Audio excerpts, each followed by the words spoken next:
जय श्री कृष्णा। कैसे हैं आप लोग फ्रेंड्स। आज की चर्चा जो होने वाली है वो हम शनि और शुक्र से संबंधित करने जा रहे हैं। शनि देव जो कि आपके लग्नगत आ चुके हैं और आपके लिए यहाँ पर विशिष्टकारी होकर बैठे हुए हैं, क्योंकि ये आपके केंद्र का भाव होता है और मीन राशि। क्योंकि जब भी किसी ग्रह के प्रभाव देखे जाते हैं तो उसके राशिपति और नक्षत्रपति के भी प्रभाव देखे जाते हैं, जिसके कारण से हमें ज्ञात होता है कि उस ग्रह के प्रभाव कितने परसेंट आपके लिए उत्तम होने वाले हैं। अब यहाँ देखिए, इनके राशिपति बैठे हुए हैं आपके पराक्रम भाव में। तो यहाँ पर देखिए, ये समय शनि को ज़्यादा बल प्राप्त हो रहा है, क्योंकि शनि कर्मठता के कारक है। और गुरु देखिए, हालांकि गुरु यहाँ पर ना कारक होते हैं, ना दिग्बली होते हैं, ना अति विशिष्टकारी होते हैं, क्योंकि गुरु ज्ञान के कारक हैं और पराक्रम भाव में बैठे हुए हैं। तो ये अपना पराक्रम किस तरीके से दिखाएंगे? ज्ञान के प्रभाव से। तो यहाँ पर शनि देखिए, शनि कर्म के कारक हैं और शनि का जो कर्म है उसमें ज्ञान जुड़ जाएगा। अब शुक्र देखिए, शुक्र भी यहाँ पर बैठे हुए हैं। शुक्र भी इस समय गुरु की राशि में बैठे हुए हैं और शुक्र ने राशि परिवर्तन राजयोग का निर्माण किया हुआ है। राशि परिवर्तन राजयोग एक तरीके का ऐसा राजयोग होता है जो एक दूसरे को बल देने का कार्य करता है, एक दूसरे के घर की साज संभाल करने का कार्य करता है। और यहाँ पर आपके कई सारे ग्रहों का जमावड़ा है।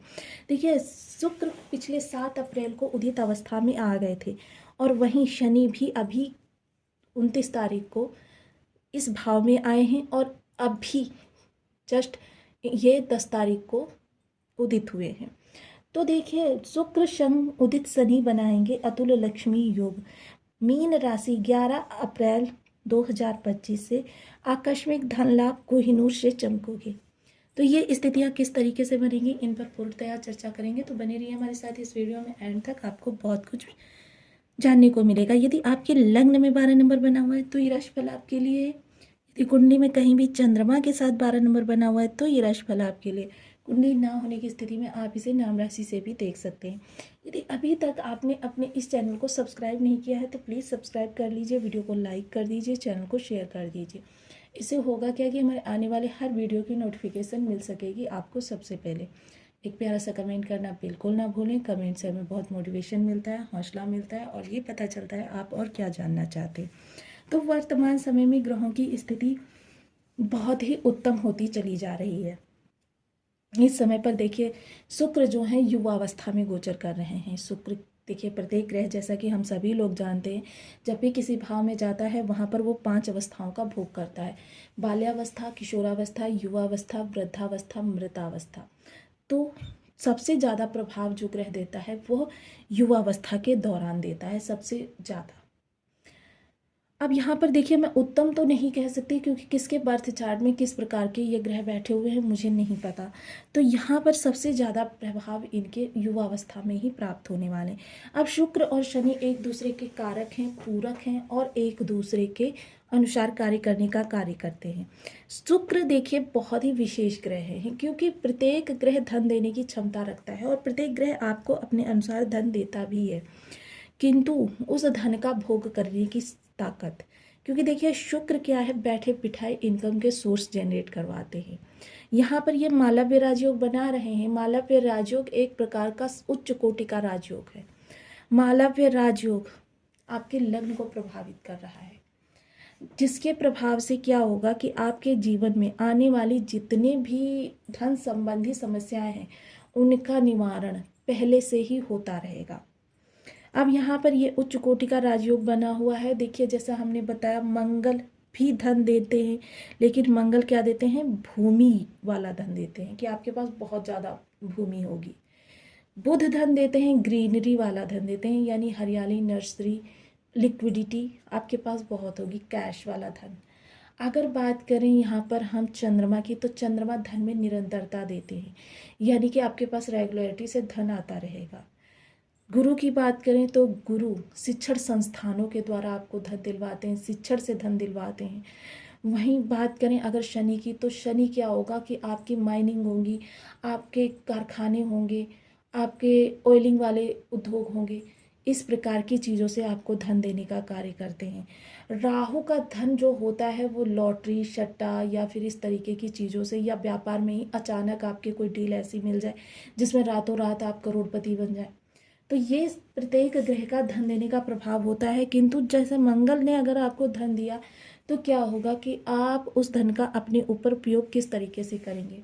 मंगल आपको अपने ऊपर भोग करने की क्षमता नहीं दे सकते, अन्य ग्रह कोई भी उस धन को अपने ऊपर खत्म करने की क्षमता नहीं दे सकते, यह केवल शुक्र ही दे सकते हैं।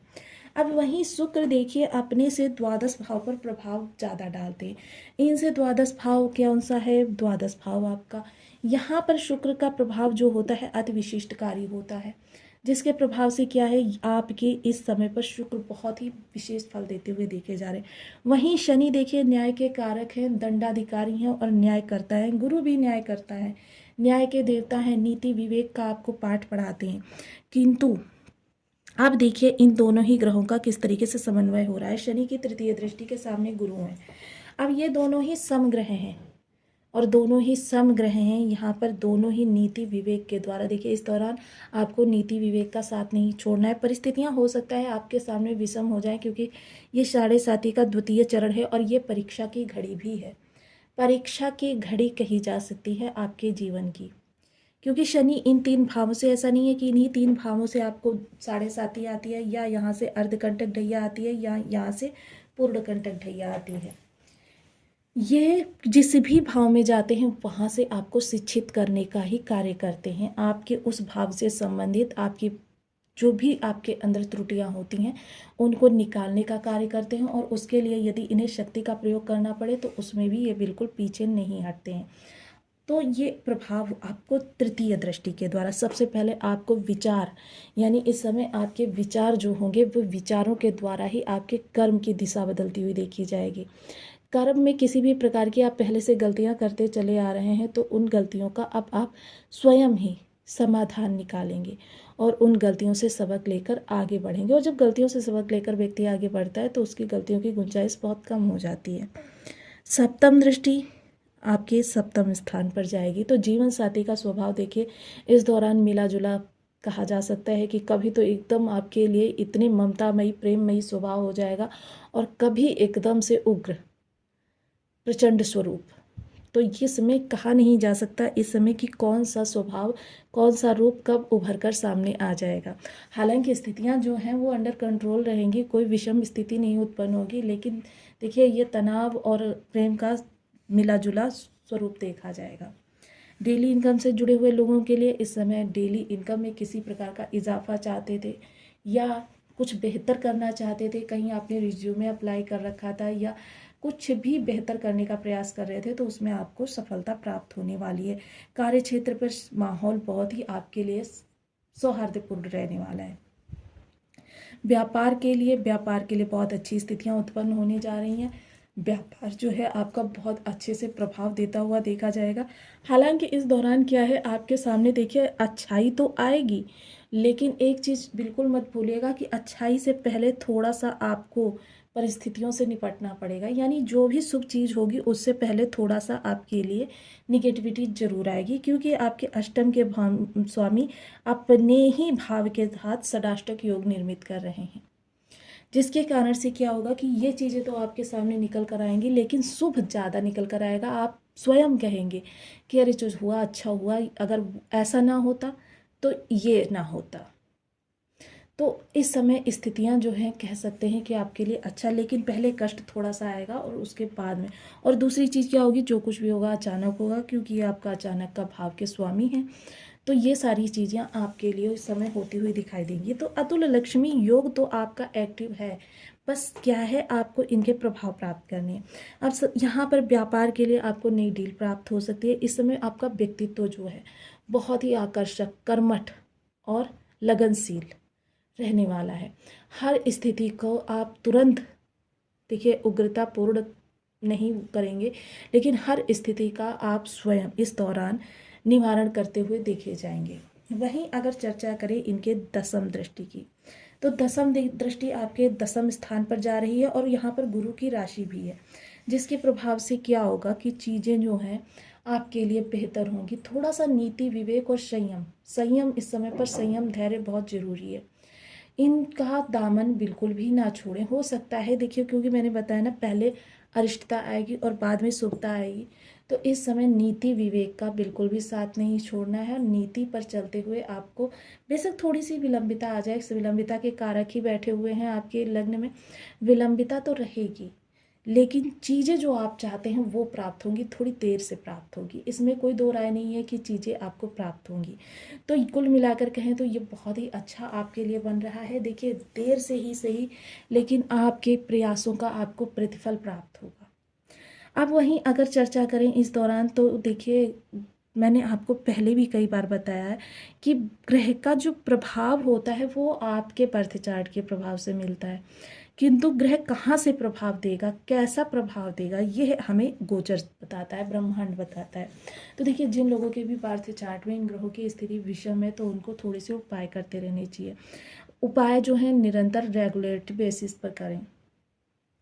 शनि के लिए ओम शनिश्चराय नमः, शुक्र के लिए ओम शुक्राय नमः। इन बीज मंत्रों का आप 1 माला, 2 माला, 5 माला, 7 माला, 11 माला का जब नियमित अपनी सुविधानुसार करना प्रारंभ करें।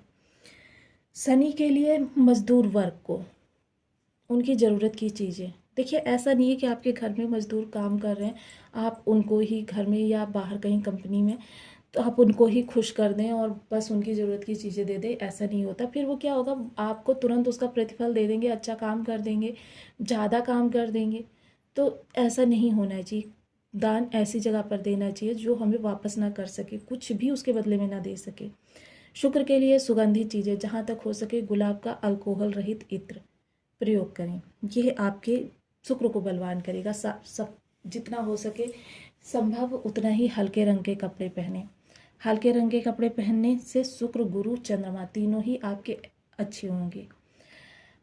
इसके अतिरिक्त देखिए, आप माता लक्ष्मी की आराधना कर सकते हैं। शनि देव को शनि मंदिर में, घर के मुख्य द्वार की चौखट पर या पीपल वृक्ष के नीचे प्रत्येक शनिवार को तिल के तेल का एक दीपक अवश्य जलाएं।